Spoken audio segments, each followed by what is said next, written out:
بسم الله الرحمن الرحيم. السلام عليكم ورحمة الله وبركاته. ازي حضراتكم عاملين ايه؟ يا رب تكونوا بخير دايما. معاكم احمد المصري. الفيديو بتاع النهارده ان شاء الله هنتكلم فيه عن حل مشكلة كده كانت بتقابل ناس كتير جدا وما زالت بتقابل ناس كتير من الناس اللي شافت الفيديوهات اللي موجودة قبل كده على القناة اللي بتتكلم عن كيفية الدخول على وضع الريكفري مود او ازاي تعمل اعادة ضبط مصنع عن طريق وضع الريكفري مود الخاص بأنظمة الاندرويد او اجهزة الاندرويد عموما. وكلامنا النهارده عن اجهزة سامسونج، وده طبعا تقدر تجربه على اغلب اجهزه الاندرويد، او الطريقه اللي مش مناسبه مع جهازك ادخل ابحث على اليوتيوب بالموديل بتاع جهازك، يعني وليكن مثلا هواوي واي 7 او هواوي واي 8، تمام، واي 8 واي 9 ايا كان. اكتب على يوتيوب مثلا كيفيه الدخول على وضع الريكفري مود لجهاز هواوي واي 9 على سبيل المثال، فهتلاقي اكتر من طريقه موجوده بالعربي او بالانجليزي او حتى بالهندي، هتلاقي الطريقه موجوده ان شاء الله. ولكن علشان يكون كلامي واضح، الطريقه اللي انا بطبقها النهارده لاغلب الاجهزه الحديثه خصوصا من اجهزه سامسونج من بعد تقريبا اندرويد 12 و13 و14، علشان الاف ار بي او اللي هي الحمايه فيهم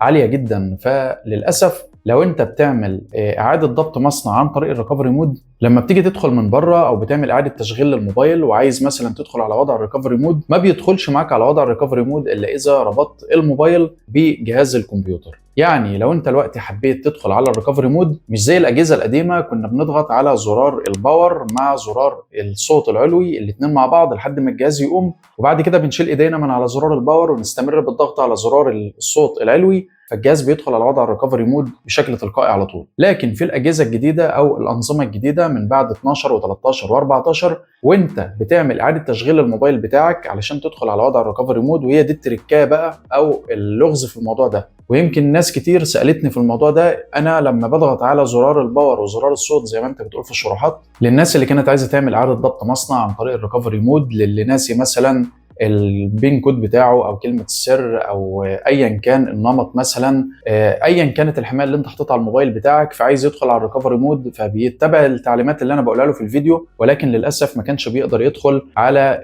وضع الريكفري مود. فانا حبيت اعمل الفيديو ده علشان اوضح لك بس ازاي تدخل على الريكفري مود بالطريقه اللي هي البسيطه والسهله دي. كل ما هنالك انك قبل ما هتضغط على زرار الباور وزرار الصوت العلوي علشان تدخل على وضع الريكفري مود، يعني تعالى نقفل مثلا الجهاز ده، هنعمل مثلا اغلاق. ده جهاز سامسونج جالاكسي A25 5G على سبيل المثال، بطبق عليه زي ما انت شايف جهاز من الاجهزه الحديثه علشان يبقى الكلام واضح. فالوقت انا لو ضغطت باور مع زرار الصوت العلوي علشان ندخل على وضع الريكفري مود، الجهاز مش هيدخل معايا للاسف. ركز،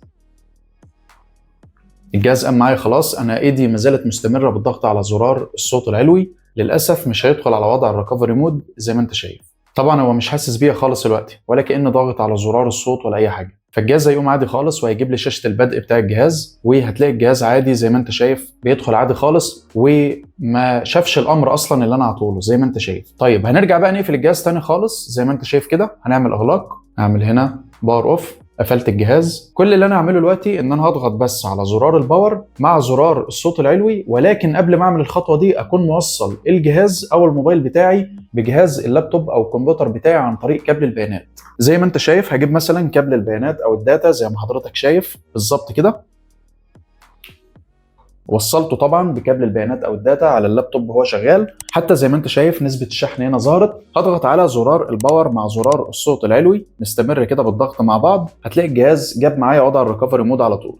لاحظ معايا انا مستمر دلوقتي بالضغط على زرار الصوت العلوي، فالجهاز هيدخل معايا على وضع الريكفري مود بما انه متوصل بكابل الداتا او البيانات زي ما حضرتك شايف. بعد كده هفصل كابل البيانات، هتلاقي الجهاز دخل على وضع الريكفري مود زي ما حضرتك شايف. هي دي التركية بقى واللغز في موضوع الدخول على وضع الريكفري مود للاجهزه الحديثه، للناس بس اللي قالت لك انا مش عارف ادخل على وضع الريكفري مود او الجهاز ما بيقبلش معاه الامر اصلا. فهي دي الفكره كلها، اتمنى تكون استفدت منها ان شاء الله وعرفت ازاي تدخل على وضع الريكفري مود بكل بساطه وسهوله من خلال الطريقه اللي احنا قلنا عليها دلوقتي. فاتمنى تكون استفدت ان شاء الله، ولو عندك اي اسئله واستفسارات يا ريت تسيبها لي في التعليقات تحت الفيديو ده علشان افيدك وارد عليك باذن الله. طبعا هتلاقي رابط الموضوع الخاص بالفيديو ده واللي هو الدخول على وضع الريكفري مود في الاجهزه الحديثه او الانظمه الحديثه من اندرويد هتلاقي الرابط ده مكتوب وموجود على موقعنا الالكتروني للناس اللي بتحب القراءه او الانترنت بطيء عندها. هتلاقي الرابط موجود في اول تعليق مثبت وموجود في الوصف تحت الفيديو باذن الله. وطبعا مش اكد عليك، لو لسه جديد معانا في القناه ما تنساش تضغط على زر سبسكرايب الاشتراك في القناه ولايك وشير وتفعيل الكل من جرس التنبيهات علشان يوصلك كل جديد ينزل في القناه اول باول ان شاء الله. شرفني كمان باشتراكك في قناتنا الثانيه سؤال وجواب قصص وحكايات علشان يوصلك كل جديد ينزل في القناه اول باول باذن الله. تحياتي لحضراتكم، وفي النهايه كالعاده سبحانك اللهم وبحمدك اشهد ان لا اله الا انت استغفرك واتوب اليك، والسلام عليكم ورحمه الله وبركاته، في امان الله.